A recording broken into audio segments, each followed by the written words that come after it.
The following information is from the book Mastery by George Leonard. If you haven't bought it yet, buy it. Here's some wisdom about learning to sing, being self-taught, or finding a first-rate instructor. Hi, I'm Chuck Gilmore with Power to Sing. I'll read excerpts from the book Mastery by George Leonard. This is about learning any skill. Apply this to learning to sing. In Chapter 5, he gives the first key to gaining mastery. Key number 1 is instruction. Quote, "There are some skills you learn on your own, and some you can try to learn. But if you intend to take the journey of mastery, the best thing you can do is arrange for first-rate instruction. The self-taught person is on a chancy path. There are advantages. You enjoy the license of not knowing what can't be done. You might wander into fertile territory previously ruled out by mainline explorers. Some of those who taught themselves have made it work. Most, however, have spent their lives reinventing the wheel, then refusing to concede that it's out of round." Instruction comes in many forms. For mastering most skills, there's nothing better than being in the hands of a master teacher, either one-to-one or in a small group. But there are also books, films, tapes, computer learning programs, computerized simulators, like flight and simulators, for example, group instruction, classroom, knowledgeable friends, counselors, business associates, even the street. Still, the individual teacher or coach can serve as a standard for all forms of instruction, the first and brightest beacon on the journey of mastery.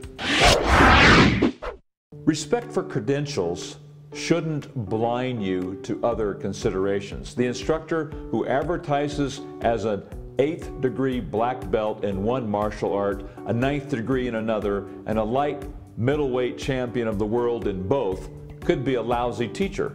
It's particularly challenging, in fact, for a top performer to become a first-rate teacher.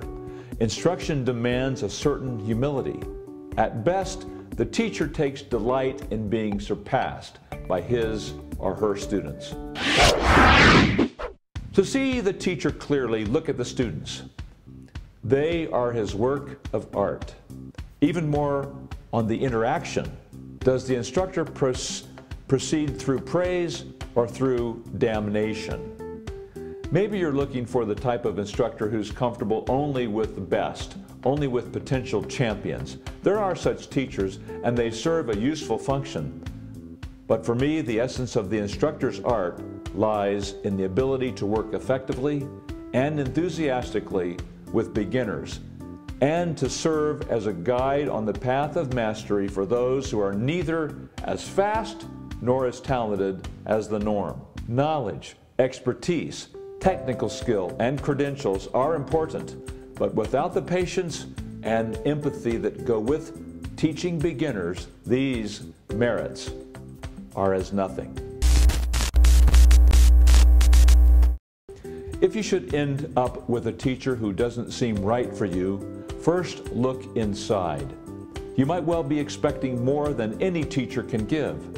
But teachers, as well as students, can be lazy, excessively goal-oriented, indifferent, psychologically seductive, or just plain inept. It's important to keep proper psychological distance. If you're too far removed, there's no chance for the surrender that's part of the master's journey. If you come too close, you lose all perspective and become a disciple rather than a student. The responsibility for good balance lies with student as well as teacher. When irreconcilable differences do occur, remember that the best part of wisdom is knowing when to say goodbye.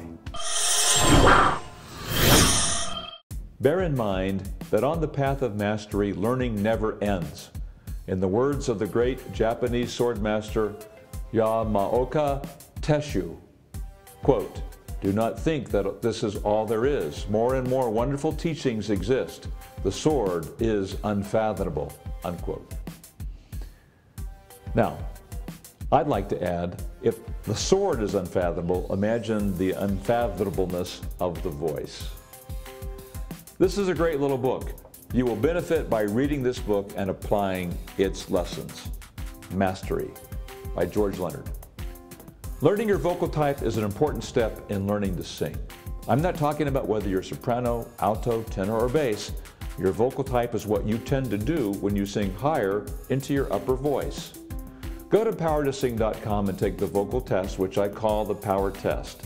Take the quiz and discover your vocal type. Then go to the Knowledge Center and watch the videos about your vocal type. Download the free exercises and start practicing them. They'll help you progress rapidly. If you like this video, give it a thumbs up, subscribe, and share it with a friend. Have you had a teacher who has helped you in a significant way with your singing? Let me know in the comment section below. Join me on Twitter, Facebook, and Instagram at Power to Sing. I'm Chuck Gilmore with Power to Sing.